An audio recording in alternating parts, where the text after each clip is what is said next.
you have any more questions? All right. We're going to let Paul and Marcus go. Both of you gentlemen, best of luck to you on Sunday night. And I'm going to turn things over to Amanda and for Brad and Kyle's media availability.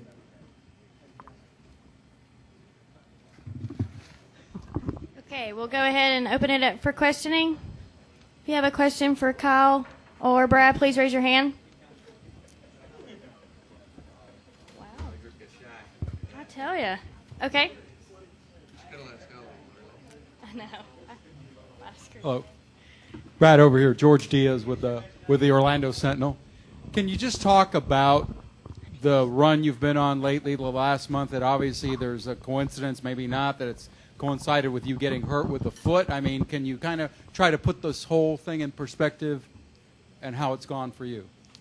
Yeah, well, it's been an amazing run, and feel very privileged to have had as fast a race cars as I had over the last few weeks.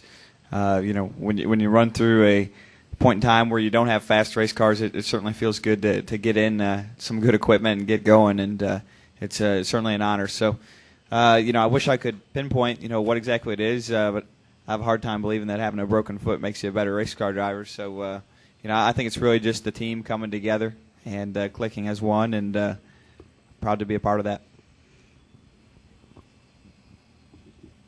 Okay.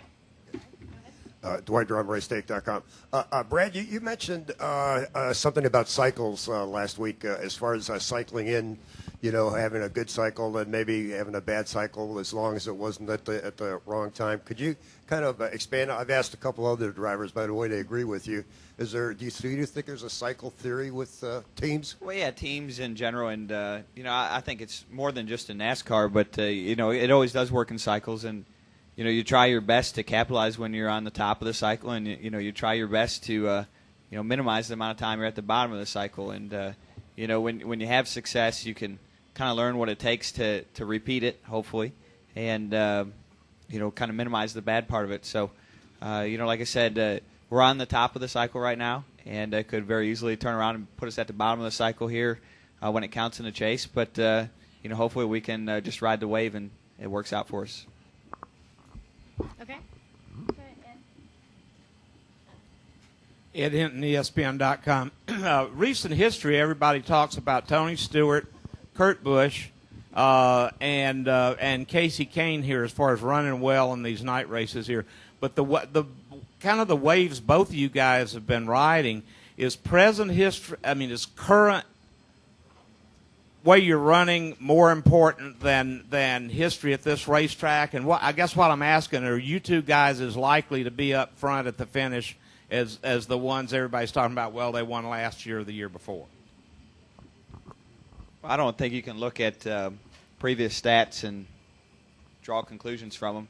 If that was the case, then you'd look at the Terry Labonis and Bill Elliott's, and they'd still win. Those are the guys that were the guys to beat 10, 15 years ago. But things change in the sport, and the cars change. What it takes to be successful changes. All those things. So I'd like to think that my stats in the past here and at other places are just that. They're past stats, and we're going out trying to break them. So I don't think it's really always fair to look at past stats and draw conclusions. It's a good thing we run the races. That's the bottom line there. Yeah, I think you look a lot at Bobby Labonte, who's won here many a times, and Dale Jr., who's always run well here too. So I agree with Brad. Same thing. It's a matter of where you're at. Where your team's at, where your cars are at as an organization. And I certainly feel like we've had some really good cars in the past few weeks, and there's no reason why we shouldn't be able to come back to Atlanta and run strong. We ran top 5 here last year. And, years prior have always been kind of top 10, top 12 contenders. And so certainly we'd like to put all of those together to come out here this weekend with a strong run and have the chance and an opportunity towards mile number 499 and 500 to win this thing. Okay, Rusty? Rusty Ball, NASCAR Media Group. Just like to ask both of you, if you could, for me, if you don't mind, looking ahead, Richmond, great track, wide track. Seems to be well liked by most fans. and drivers, I should say. Real racy is the word that keeps bringing up. But if you could just kind of talk about Richmond, and I'm assuming that you like it, so why you like it. You know, I enjoy going to Richmond. It's been a fun place and a great place for me with results lately. And you know, for myself, the short track appeal to it, you know, I think it relates to a lot of fans and relates to a lot of us drivers. You know, it's kind of where we come from.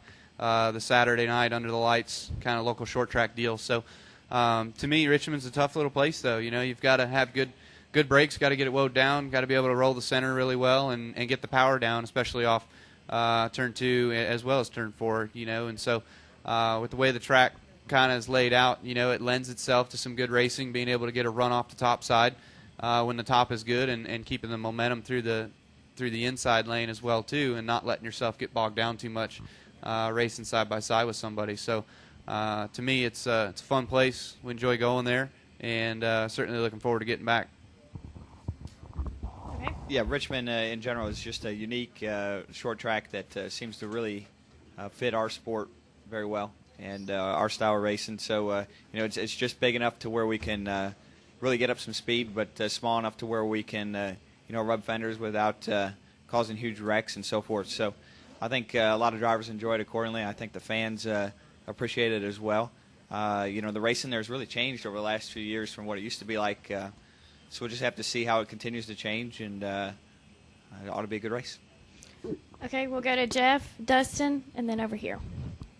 Jeff Witt of RacingToday.com. This is for Kyle. Since you turned some laps in the truck this morning, I'm just curious, since you guys haven't been here in a year, was it kind of what you expected as far as the way the surface has worn over the past 12 months? Yeah, it was pretty reminiscent of what we had here last year. You know, certainly it.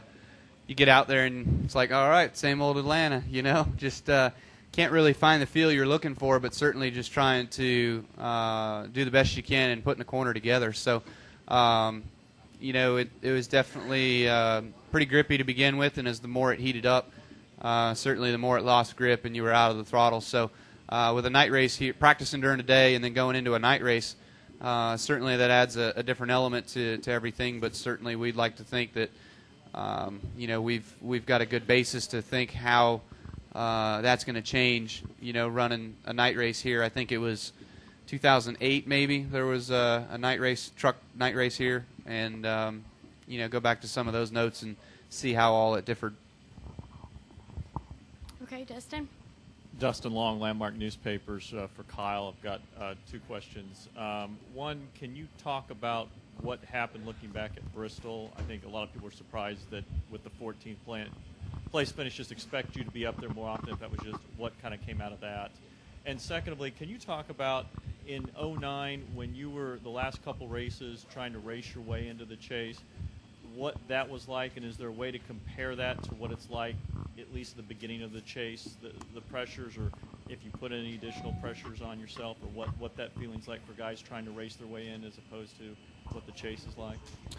Yeah, you know, last week, you know, we struggled a little bit, certainly with the Cup race, and you know, I think it stemmed off a little bit of the truck race as well as the nationwide race. Just as much as the vehicles changed throughout the run, you know, I got really, really loose in both of them the more I ran. So we overcompensated with that a little bit with our Cup car, making some changes to it that we typically haven't changed on it in the past.